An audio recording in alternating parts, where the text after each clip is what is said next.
Thomas Henry Thomas was a Welsh artist from Pontypool. He was born in 1839 and worked out of Cardiff. As well as art, he was also interested in botany, geology, history, and archaeology. And these were often the subjects of his artworks. He was a Fellow of the Royal Cambrian Academy of Art, which was established in 1881. He was a leading force behind the founding of the National Museum of Wales and in the use of the red dragon, symbolising Wales. On Tuesday, May the 20th, 1890, Thomas and his friends, Joshua John Neale, Thomas William Proger and Henry West, ventured on a camping trip to Grassholm, a small uninhabited island 8 miles off the southwestern Pembrokeshire coast. After they had set up their camping accommodation, they looked forward to an enjoyable visit, studying and sketching the birds. However, this visit was to end most unpleasantly. Just a few days later, their relaxing holiday was interrupted by the arrival of a naval gunboat, the HMS Sir Richard Fletcher, later renamed HMS Bouncer, a wooden-hulled steamer. It anchored off the island and a party of sailors rowed ashore. Thomas described what happened next. I was going to renew my acquaintance with the gannets. Among them I was, if not welcomed, at least permitted. I began some sketching, when I heard the fell crack of a rifle break in upon our millennium of peacefulness and tranquility.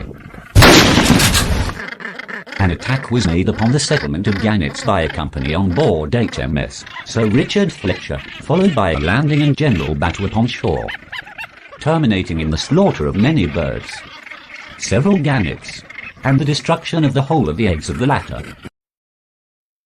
Here, they had witnessed the wanton destruction of the sea birds by a naval company.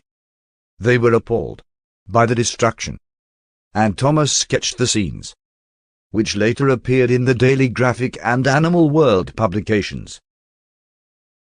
Following on from this event, the Society wasted no time in starting an environmental and social media campaign to protect the birds.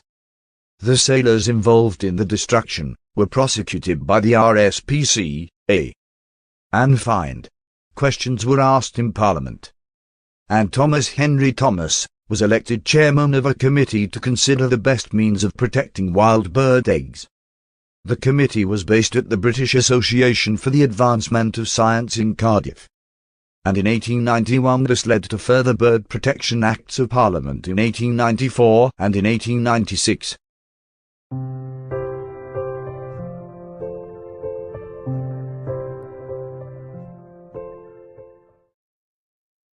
Some of T.H. Thomas's sketches were shown during Glyn Gwylly's excellent talk on the artworks in the National Museum of Wales. I later visited the National Museum Cardiff website to see more of their collection. One particular sketch drew my attention.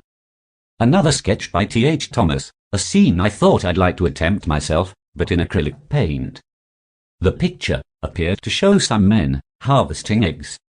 This could be a picture showing food from nature's larder, a free source of protein, or perhaps a profitable business venture.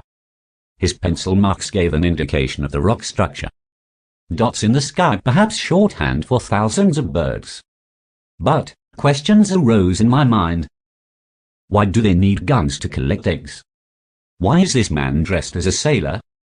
All this being before my own research into this picture's origins. When planning my painting, I had to recognize that I had never visited Grassholm or seen a gannet, so a strong imaginative artistic license was required. I wanted my painting to show precarious cliff edges, expansive birds' nesting grounds, and a turbulent sea. Well, those were my intentions.